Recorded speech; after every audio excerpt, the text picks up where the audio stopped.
Nadat juster alle Sinterklaasrommel oprijden is, beginnen de bouwvakkers van de Montbetiert met het afsluiten van de merk en het tarrieden van de werkzaamheden. Nou, we zullen eerst nou wel een beetje inrichten qua bouwhekken en qua veiligheid. En dan beginnen we rondom het plein. Er komt een nieuwe straat omheen en 28 nieuwe parkeerplakken. Dus die hebben we nu eens op. En dat bezieken we voor de crisis als eerste aan te pakken. Zodat we gewoon maximale parkeergelegenheid houden voor de crisisdagen.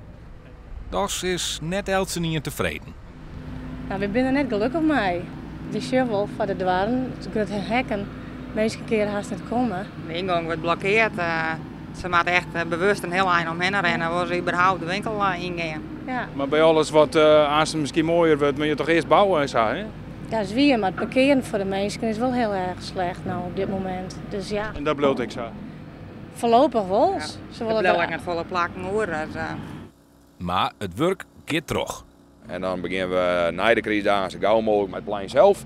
Dan bereiken we alles op en dan brengen we alles omhoog.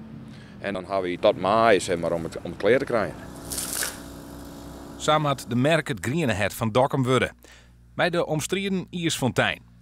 Wat gebeurt er met die beelden? In januari gaan we die slopen. Slopen? Ja, die gaan we slopen. Hier, die staan in het paard van het nieuwe plan, zeg maar. Het hele plein gaat hier omhoog en hier komt een mooi, dit nemen we dan het Abdijplein. Hier had vroeger een Abdij staan en die gaan we in de bestrating weer ombrengen. Dus dan kom ik morgens op zittenkast en die farm die komt weer om, zeg maar in de bestrating en in morgens. Een groene Abdijhof, een kunstzinnige Iersfontein en 16 nieuwe bjem. Het maakt alle keer slagje van maaien, denkt Hielkema. Als het waar, maar mij zit.